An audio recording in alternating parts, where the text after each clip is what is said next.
The Soviet Union didn't collapse in a dramatic explosion of ideology, as many textbooks simplify it. Instead, its downfall was financial, a slow bleed of economic dysfunction that hollowed out the world's second superpower. By the late 1970s and early 1980s, the Soviet economy looked powerful on paper.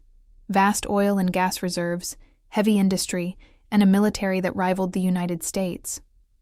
But beneath the surface, cracks were forming. The empire's factories produced tanks and missiles efficiently, but couldn't consistently produce quality consumer goods, food, or housing for its citizens. What really doomed the Soviet Union wasn't simply politics, but money, or more precisely, the absence of a sustainable economic engine. The USSR relied heavily on oil exports to finance its budget. When oil prices crashed in the mid-1980s, the government's revenue base collapsed almost overnight. Suddenly, Moscow couldn't keep up with subsidies to satellite states, maintain its massive military, and still provide for its people. The image of a strong superpower was an illusion financed by oil and debt. And when those financial pillars wavered, the Soviet Union's foundations shook. The world remembers the Berlin Wall crumbling in 1989, and the red flag being lowered over the Kremlin in 1991. But the hidden story, the one rarely taught, is that the Soviet collapse was an economic crisis disguised as a political revolution. Oil was both the lifeblood and the curse of the Soviet economy. In the 1970s, global oil prices surged after the OPEC crisis. For Moscow, this was a golden decade. Exporting crude oil and natural gas to the West provided hard currency, US dollars and German marks, that the Soviet Union desperately needed. These petrodollars allowed the regime to mask deep inefficiencies in its centrally planned economy. Instead of reforming, the Kremlin used oil profits as a bandage.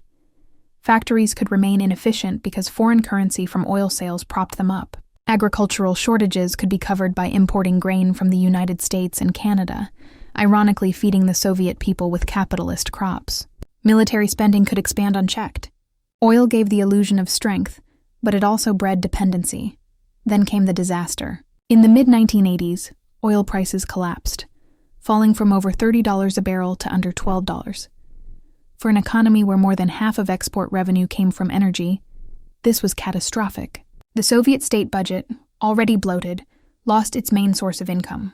Hard currency reserves drained rapidly. And unlike the United States, which had a flexible private economy, the Soviets had no alternative growth engines to cushion the blow. This was the trap. Oil made the USSR rich temporarily, but it prevented necessary reforms.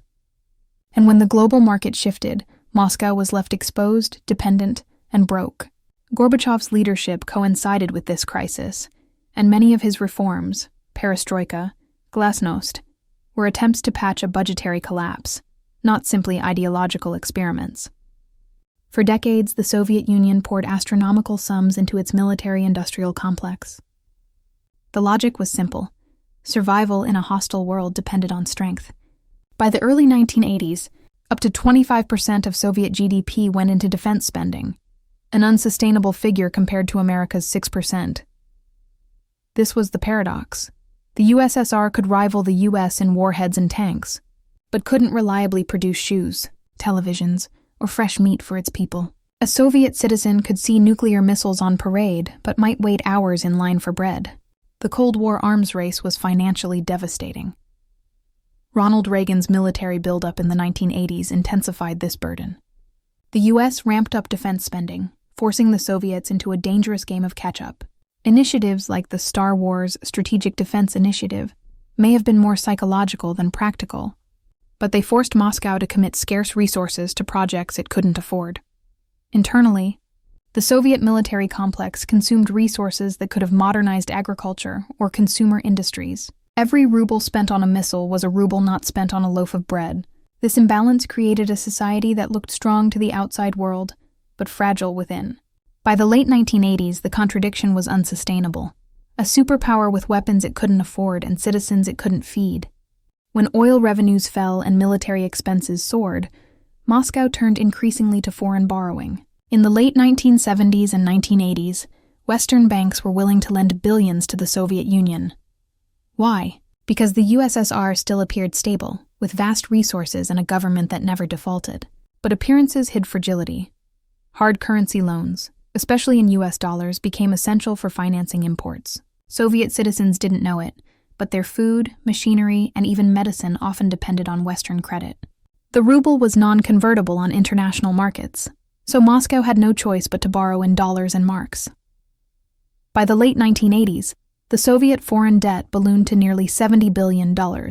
Servicing this debt consumed scarce foreign exchange. Oil and gas exports, once a surplus engine, now went directly to repaying loans. The economy fell into a vicious cycle. Borrow to cover shortages, use exports to pay debt, and fall further behind. This spiral eroded sovereignty. Western creditors, from Paris to New York, began questioning whether Moscow could pay. Each downgrade of confidence made loans more expensive, and as Poland, Hungary, and other Eastern Bloc nations piled on their own debts, the financial stress spread like wildfire. Debt didn't just weaken the balance sheet, it shattered the illusion of control. For a regime that portrayed itself as independent of capitalist influence, being beholden to Western bankers was both humiliating and dangerous. By 1991, the USSR was essentially insolvent, its treasury empty, its borrowing power exhausted. The Soviet Union didn't just finance itself, it financed an empire. Maintaining control over Eastern Europe required enormous subsidies. Moscow sold oil and gas to Warsaw, Prague, and East Berlin at heavily discounted prices.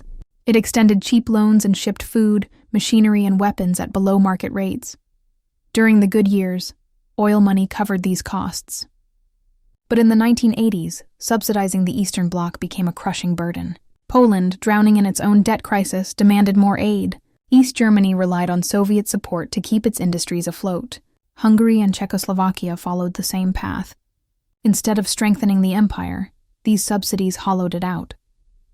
By the mid-1980s, estimates suggest the USSR spent tens of billions annually just keeping its allies solvent. Meanwhile, ordinary Russians stood in food lines. The contrast was bitter. Soviet citizens asked why they had to suffer so that foreign regimes could survive. Discontent rose, not just in Eastern Europe but in the Soviet heartland. The cost of empire became unsustainable. Gorbachev began to cut support, hoping to save the Soviet economy. But this had a domino effect. Eastern Bloc nations, deprived of cheap Soviet lifelines, faced collapse. Protests erupted in East Germany, Czechoslovakia, and Poland. The fall of the Berlin Wall wasn't just political. It was the financial unraveling of a system that could no longer be paid for.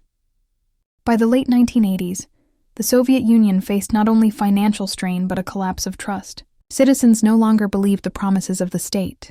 Inflation, though hidden by price controls, surged in the black markets. Shelves stood empty. Rubles had little value compared to goods. A shadow economy grew, exposing the system's failure.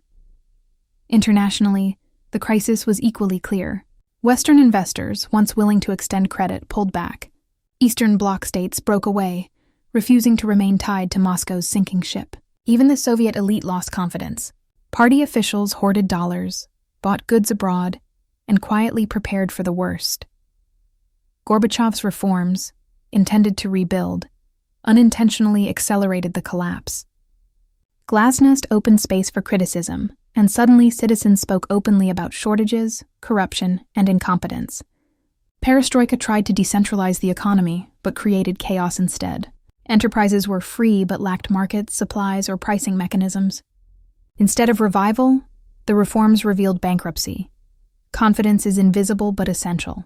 The United States in 2008 or modern economies in crisis show the same lesson.